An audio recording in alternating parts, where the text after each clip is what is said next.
Bonjour à toutes et à tous, ravi de vous retrouver dans ce format bonus. Chaque vendredi, le podcast Chef passe en mode entrepreneuriat. Il y a ce portrait d'entrepreneur que vous avez peut-être déjà écouté sur votre plateforme ou ici sur YouTube.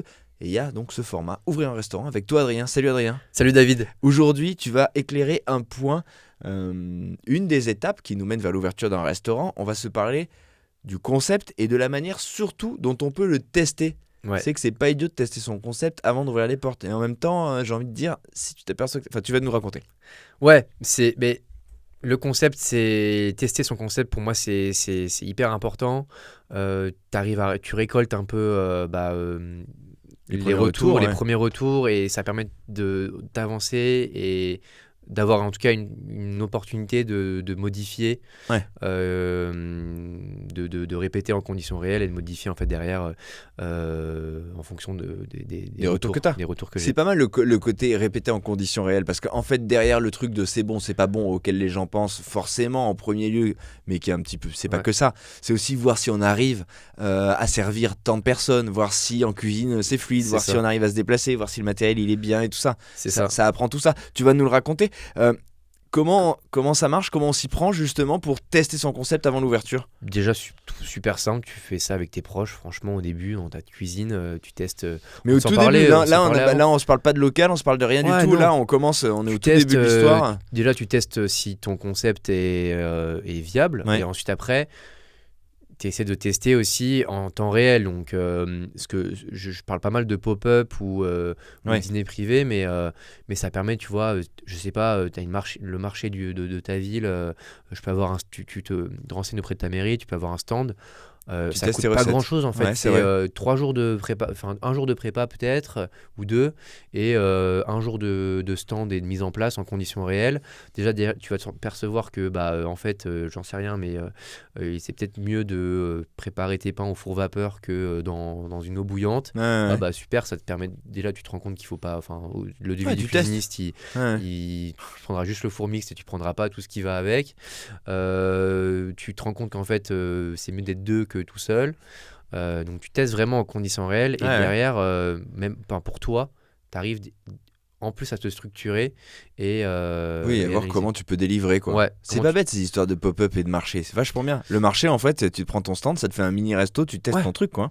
Tu fidélises des nouveaux potentiellement des gens qui peuvent te suivre après. C'est ça, tu t'en parles.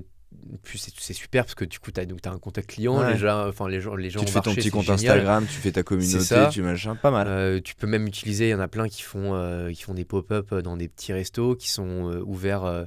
Moi j'en ai fait un moment dans un restaurant le week-end. Tu fais ça quand lui est fermé. Lui ça lui permet de prêter ton restaurant, donc de faire du chiffre d'affaires. Et toi ça te permet de te concentrer sur ton concept, de tester, de voir à peu près les retours de tes amis et de tester avec du matériel pro. Donc ça c'est génial de te faire un peu d'argent aussi, c'est cool. Qu'est-ce qu'il faut faire d'autre?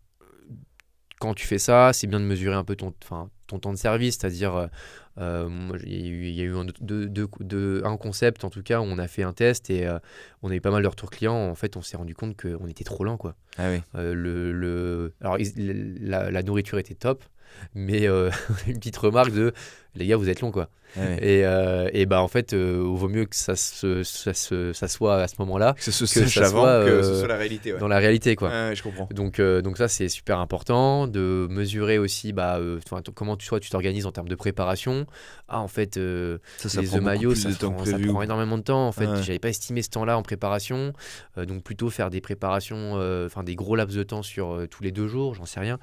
Mais ça te permet de t'organiser aussi en management, dans la structuration du truc, dans la structuration de ton concept. Donc c'est super important. Et dernier point, c'est retour client, ne pas négliger ça. Donc on fait des petites fiches, on donne ça à ses proches, etc. Et tu te dis quelle était ta recette préférée, qu'est-ce que tu en as pensé, du cadre, et le temps de service comment c'était, voilà. Tu fais ton petit questionnaire. Tu fais ton petit Est-ce questionnaire. que tu serais prêt à payer de temps pour ça? C'est ça, ça te prend 5 minutes sur ChatGPT, tu fais ça, hop, tu te le sors, et puis derrière, tu récoltes les avis clients et tu peux au moins avoir des axes d'amélioration et changer ton concept quand tu veux, quoi. Qu'est-ce qu'il faut éviter? C'est quoi les trucs à ne surtout pas faire quand on se dirige vers l'ouverture de son restaurant, justement? Bah, t'en as plein qui ne veulent pas en faire de tests. Ah ouais? Ouais, t'en as pas mal.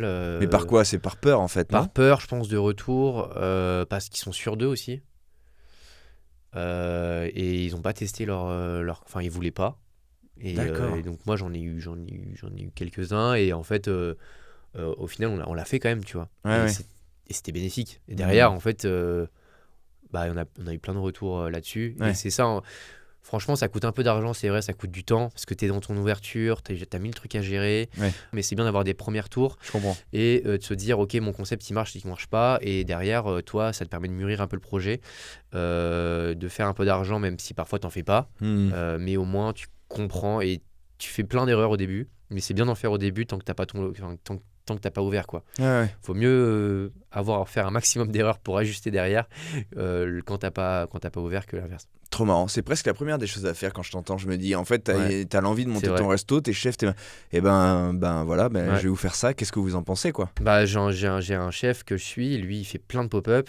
Il a fait un pop-up, on était en pleine réflexion sur la carte et on l'avait quasiment fini, même sur les process. Et il a fait un pop-up de 15 jours et on s'est rendu compte que la panure, ça valait pas. Et en vrai, c'était bien parce que du coup, on a tout repensé et maintenant ça va mieux. Mais tu vois, c'est des choses comme Non, mais ça. hyper important, c'est un laboratoire. Ouais, c'est un laboratoire. C'est un laboratoire qui valide ou pas. Voilà. Donc c'est con de pas le saisir. Ouais, c'est ça. Tester, c'est s'offrir le droit à l'erreur. Bim, allez, punchline, on termine là-dessus. Boum. Merci Adrien, merci pour ces conseils. Merci David. Chaque semaine, les amis, on se retrouve pour découvrir toutes ces étapes justement qui nous mènent vers le jour de l'ouverture. Merci pour ces conseils. À vendredi prochain. À vendredi prochain. Merci à tous. Salut les amis.